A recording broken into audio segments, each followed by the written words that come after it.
नाही अगं, हा अगं आत्ताच आले ते, त्यांना जेवायला नाही लगेच दिलं, लई चिडतात ते. अरे फोन कोणाचा आहे नक्की? अहो माझी मैत्रीण नाही का ती पूजा, तिचा फोन आहे. अच्छा. अगं त्यांना वेळेवर नाही ना काय दिलं, त्यांना लय राग येतो. तुमच्यासारखं नाही बाई माझं, तुमचं बरं आहे आपलं. कैसे लोग रहते हैं यार. अगं आणि मला एक सांग, आपल्याला तर दिवसभर काय काम असतं बरं? मग त्यांना हवं नको ते बघायला पाहिजे का नाही? आणि नवऱ्याची काळजी बायको नाही घेणार तर मग कोण घेणार? नहीं नहीं नहीं साळुंखे, यहाँ कुछ तो गड़बड़ है. जरूर कोई मी तर ना त्यांची लय काळजी घेते बाई. ते मला जे सांगतील ना ते मी त्यांना करून ठेवते. ते मला सकाळीच म्हणले होते का मला पनीरची भाजी आणि व्हेज बिर्याणी बनवून ठेव. बघ मी लगेच बनवून ठेवली. कैसे लोग रहते हैं यार यहाँ पर. अरे कुठे तू व्हेज बिर्याणी, कुठे ते पनीरची भाजी? अरे वरण भाकर वाढले जेवायला तू.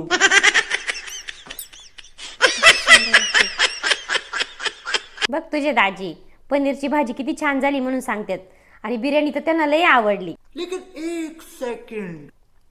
अगं आणि मी त्यांचं सगळं जिथे जिथं करते ना ते माझं सारखं कौतुकच करत राहते.